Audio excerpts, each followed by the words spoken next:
I'm David Flint. I'm speaking to you today about the continuation of the COVID-19 virus. Australian governments everywhere are getting away with breaking the law. And they're getting away so far. The federal government, for example, claims it can legally stop you from leaving your country. State governments are telling you you can't cross state lines. It's as if we were living behind a series of Berlin walls, and as if there were a great one big wall around our country. That is no good. What the federal government is doing is in breach of your fundamental human rights. It's also in breach of the law under which they're acting. It's probably only one of the many examples of the state and federal governments breaking the law. Under the relevant law, the Biosecurity Act, the minister has the power to prevent or control the spread of the virus to another country. That's it, to spread a virus to another country. The Minister of Health has made a determination under this. Lawyers call this subordinate legislation. That means it can go no further than the Parliament has indicated.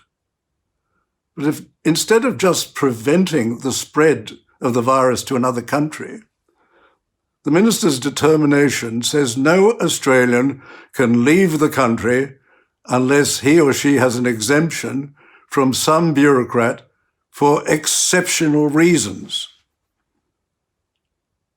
Parliament said nothing of the sort.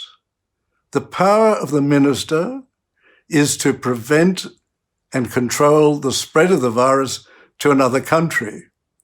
The way to do that is, of course, by, for example, requiring that a person departing undertake a test and agree that when they arrive in the other country, they be prepared to go into quarantine. Instead, the minister seized control to stop almost everyone in this country from travelling. He has no power to do this under the law. The only power he has is under the legislation, and that is to stop the spread of a virus to another country. Now just go to the government website. You'll see there that if you're not an official or on particular relevant business, you can only get an exemption for medical treatment overseas, which you can't get in Australia, or on compassionate grounds. And apparently, these are not given.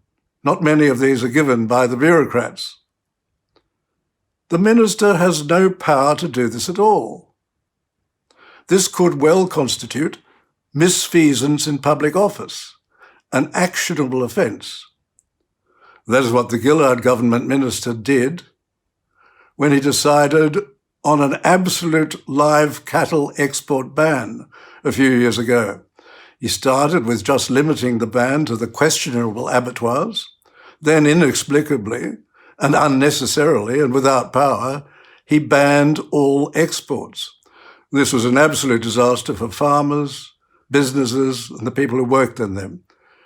He has no power. He had no power to do this. Accordingly, the federal court found that this is misfeasance in public office, and damages which will be awarded will be enormous. Unfortunately, it's the taxpayer, not the politicians, who will pay for this. This is really calling out for reform. There have to be consequences for the politicians who act without the power to do so. In the meantime, the states are closing the borders in breach of the Constitution. This says that trade, commerce, and intercourse between the states shall be absolutely free. But states can still regulate their borders for another necessary legal purpose. For example, control of pests and diseases in fruit are a particular feature. More and more, the politicians are imposing restrictions on the people which are not at all necessary. This became obvious when they first announced the lockdown.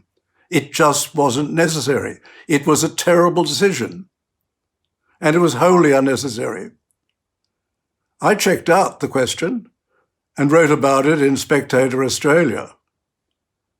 And what became very clear to me was that the politicians weren't following world's best practice. And that's to be found in Taiwan. Now, they're next door to China. They don't have the great advantage which we have of being a remote island nation. They're next door to China, but with almost the same population. We've had 50 times the number of cases that Taiwan has had. We've had 67 times the number of deaths, 67 times. They had no lockdown. No one was put out of work. The economy wasn't put into recession. The government didn't incur an enormous debt, billions of dollars.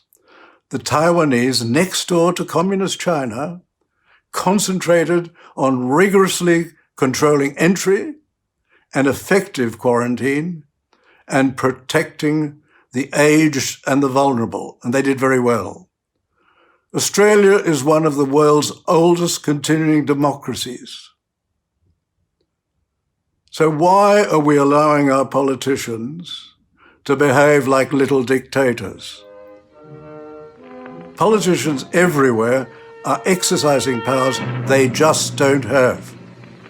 Australians, it's time to take back your country.